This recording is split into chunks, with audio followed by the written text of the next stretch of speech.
नवरात्रि का चौथा दिन है। नवरात्रि के चौथे दिन मां दुर्गा के चतुर्थ स्वरूप मां कुष्मांडा की पूजा होती है। मां दुर्गा के सभी स्वरूपों में मां कुष्मांडा का स्वरूप बहुत ही तेजस्वी है। मां कुष्मांडा सूर्य के समान तेज है। कैसे करें मां कुष्मांडा की पूजा, क्या है पूजा का विधान, जानते हैं ज्योतिषाचार्य वाई राखी जी से। राखी जी, बहुत बहुत स्वागत है आपका। जय माता दी। राखी जी, प्रोग्राम की शुरुआत करते हैं। आज चौथा दिन है नवरात्र का और ऐसे में आज मां कुष्मांडा को कैसे प्रसन्न किया जाए, कैसे उनकी पूजा अर्चना की जाए? हे कुष्मांडा देवी, तुम्हें शत नमन और कोटि प्रणाम। बस ऐसे ही आज दिन की शुरुआत करें माँ को सबसे पहले प्रणाम कर कर, क्योंकि माँ का ये स्वरूप सभी देवी के स्वरूपों में सबसे खास है। यकीन मानिए, अगर ये स्वरूप ना होता तो आप और हम भी ना होते। आप और हम तो बहुत छोटी बात है, ये सृष्टि ही ना होती। कैसे आपके आज के इस कार्यक्रम में आज आपको सब कुछ पता चलेगा। माँ को प्रसन्न करने के लिए आज एक खास भोग लगाया जाता है और माँ आपको रोग और कष्टों से बचाती है। ओए होए, यानी कि हम सब सिर्फ यही तो चाहते हैं कि हमारी काया बहुत अच्छी है। तो मैं बता दूं कि माँ की पूजा करने से रोग दोष खत्म हो जाते हैं।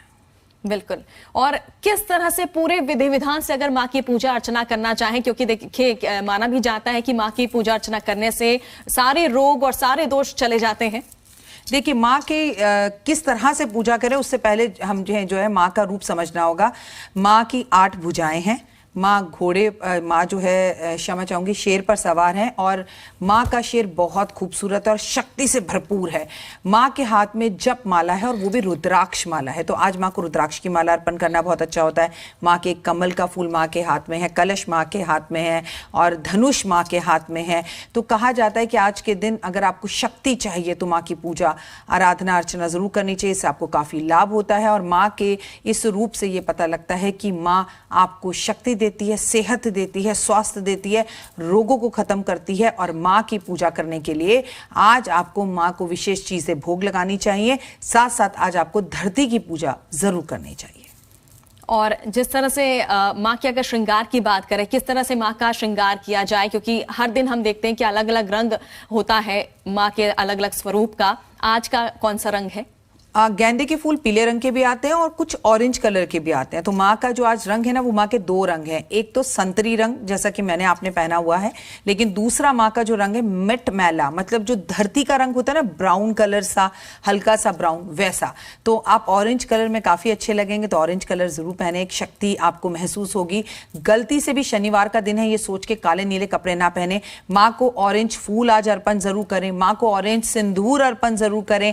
आज खुद भी सिंदूर जरूर लगाएं। माँ को आज इत्र लगाना है और वो भी चंदन का इत्र लगाना कंपलसरी है। आज माँ को ऑरेंज या लाल रंग की बिंदी है, ऑरेंज लाल रंग की चूड़ियां अर्पण करना बेहद ज्यादा जरूरी है। माँ के जीवन, आप अपने जीवन में अगर माँ का आशीर्वाद चाहते हैं तो मैं आज आपको बता दूं कि कम से कम आपको 8 गुलाब के फूल लेकर एक पान के पत्ते पर रखकर माँ को अर्पण करने से आपकी जो मनोकामना हो वो पूर्ण होगी।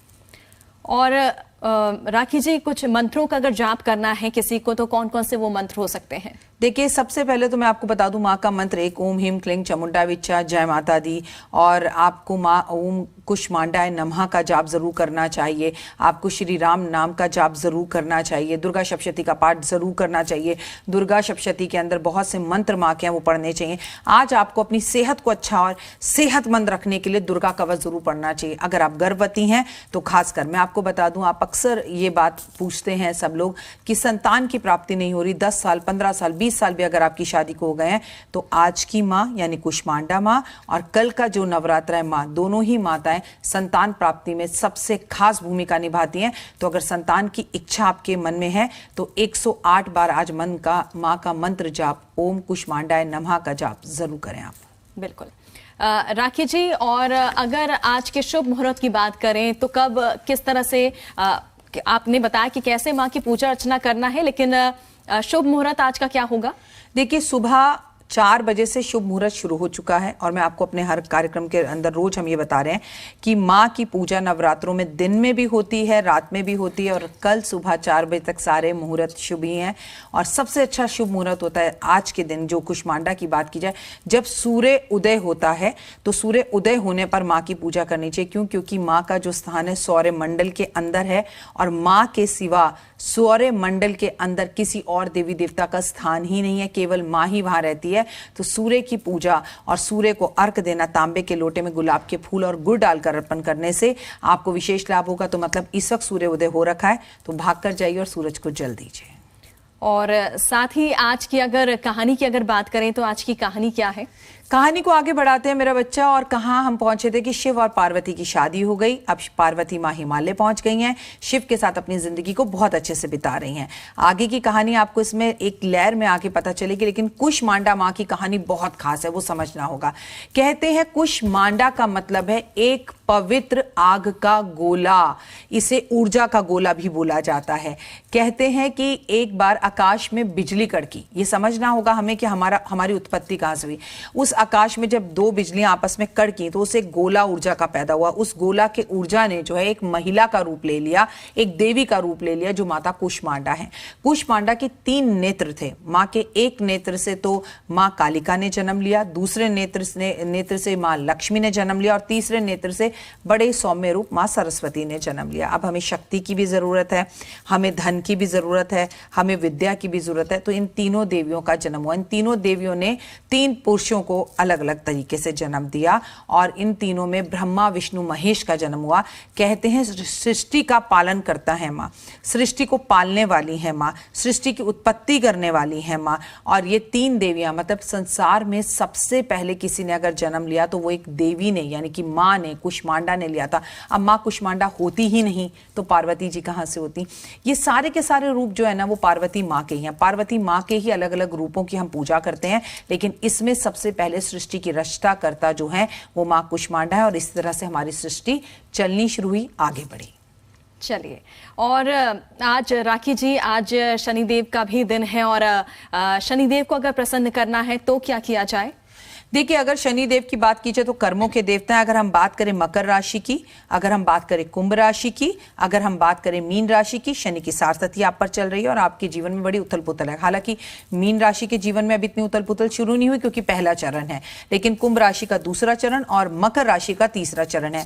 तो आज हम अपने पितरों की भी अगर बात करें, देवी का दिन है, आज ब्रह्मांड की रचना का दिन है। कभी भी अगर हमें संतान की प्राप्ति नहीं होती, बच्चा नहीं होता, तो हम माँ कुष्मांडा के रूप की पूजा करते हैं, क्योंकि ये संसार को देने वाले, इन्होंने ही पहले संसार को चलाने के लिए 3 शक्तियों को अपने नेत्रों से उत्पन्न किया।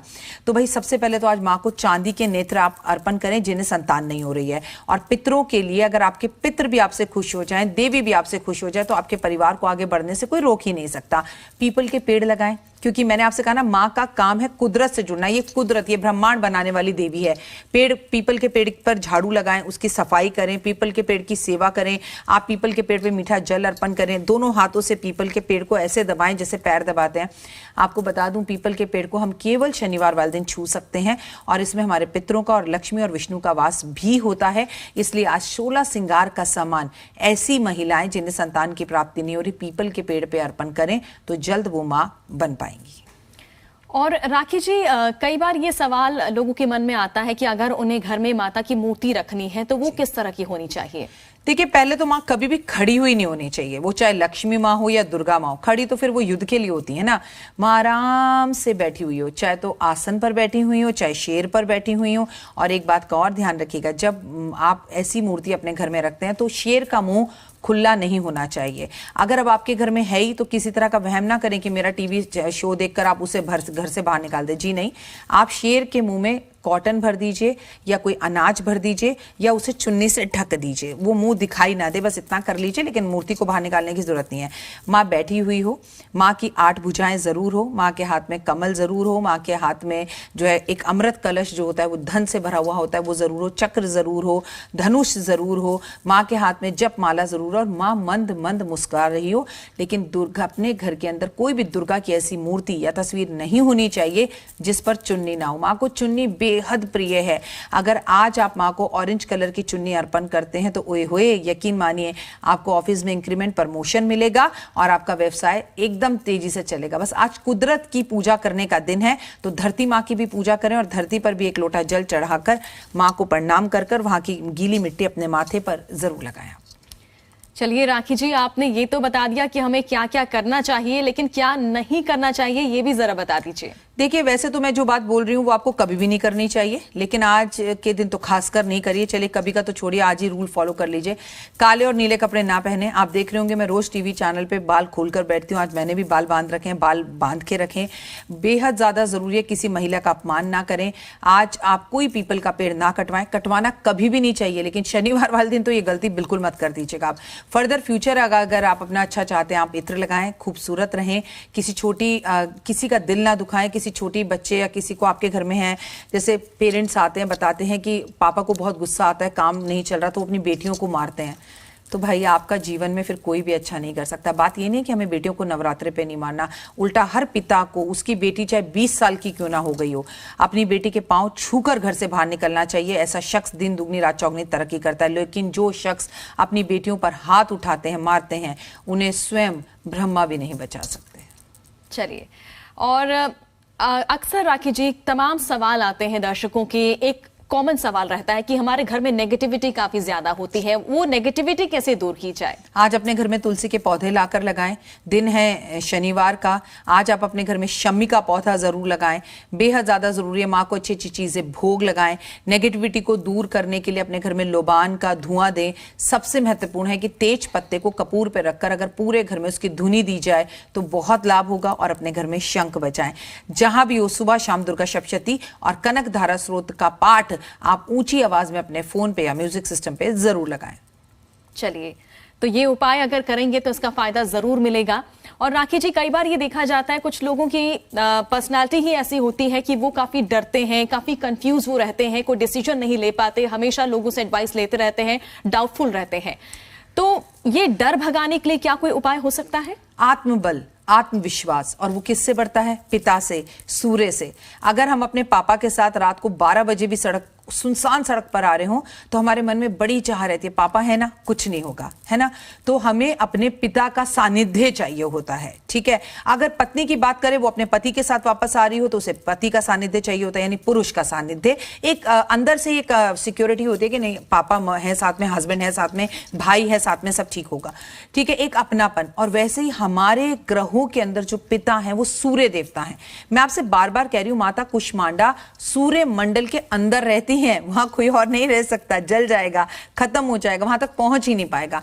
तो अगर आज आप सूर्य की आराधना अर्चना करें और आज से सूर्य देवता को आप जल देना अर्पण करें तो ओए होए आप महसूस करेंगे कि आपका कॉन्फिडेंस, आपका आत्मबल इतना बढ़ गया कि आपके साथ अगर कोई लड़की जाएगी तो वो कहेगी, अरे दीदी तुम हो ना, भाभी आप हो ना, आपके साथ मुझे कभी डर नहीं लगता। मतलब पुरुषों जैसा आत्मबल आपको सूर्य देवता और आज की देवी देंगी।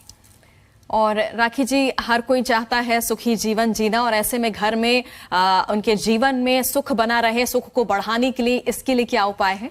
देखो, हम ना एक बात भूल जाते हैं, एक वास्तु के टिप की बात कर लेते हैं। हमारा जो घर है ना, उसका मुख्य दरवाजा बहुत महत्वपूर्ण है। मैंने अक्सर लोगों के घर को देखा है कि उनके घर के दरवाजे काले रंग के होंगे, पेंट करवा रखा होगा, और कहते हैं जी हमने तो नजर बट्टू लगा रखा है, जी नजर ही नहीं लगेगी, लेकिन उस काले दरवाजे से लक्ष्मी भी कभी अंदर नहीं आएगी।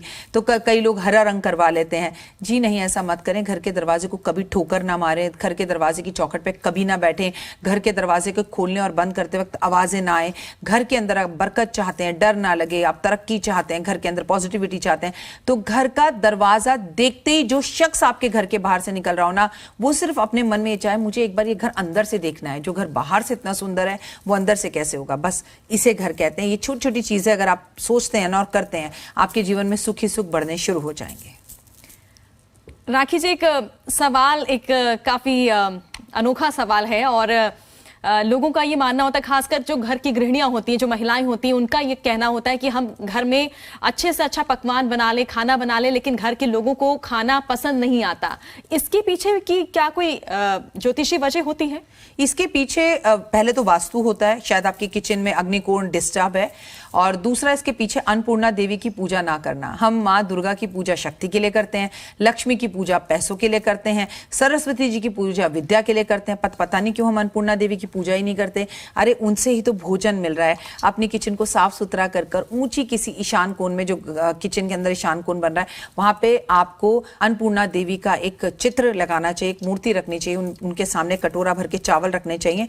3-4 दिन बाद ये चावल जो है पक्षियों को खिला देने चाहिए, फिर भर के रखने चाहिए। दें और आप जो भी पहली रोटी बनाएं उसे आप गाय को दें और घर की आखिरी रोटी कुत्ते को दें और खाने में थोड़ा सा चीनी, शहद, गुड़ मिलाना शुरू कर दीजिए। आप देखिए आपका खाना इतना स्वादिष्ट बनेगा कि उसकी खुशबू और महक दूर दूर तक जाएगी। चलिए, बहुत अच्छे उपाय आपने बताए हैं राखी जी। खासकर ये देखा जाता है कि लोगों को ऐसा लगता है कि उन्हें नजर लग गई है या नजर दोष की यहाँ पर बात कही जाती है। तो सबसे पहले तो ये जानना चाहेंगे कि ऐसा कुछ होता है कि नजर लग जाती है, अगर ऐसा है तो नजर दोष से बचने के लिए क्या किया जाए? नजर ना लगे ऐसा तो हो ही नहीं सकता, बिल्कुल लगती है। खुद राम जी की मम्मी राम जी की, कृष्ण जी की मम्मी कृष्ण जी की नजर उतारती थी। जब हमने अपने शास्त्रों में ये बात देखी है तो नजर तो होती है, और सबसे ज्यादा नजर आपको आपकी खुद की लगती है। आप कहते नहीं मुझसे ज्यादा सुंदर कोई नहीं, अरे वाह आज तो मैं बड़ी अच्छी लग रही हूँ, बस इतना कहते ही आपको नजर लग जाती है। और अगर आप किसी और को भी अच्छी लग रही है, आपकी पर्सनैलिटी अच्छी है, आप बोलने में अच्छी हैं, आप में कुछ क्वालिटीज हैं और सामने वाला आपकी तरफ अट्रैक्ट हो रहा है, तो यस नजर लगती है। क्योंकि हमारी एक आदत है, हम देखते कहेंगे हाय इतना प्यारा पर्स कहां से लिया, इतनी सुंदर साड़ी, तो हम किसी भी शब्द में पहले हाय बोलते हैं, तो वही नजर है। हाय तो पड़ गई ना, तो इसका मतलब ये नहीं कि सामने वाले की चीज गलत है, वो एक अमूमन हमारी आदत है। Is it?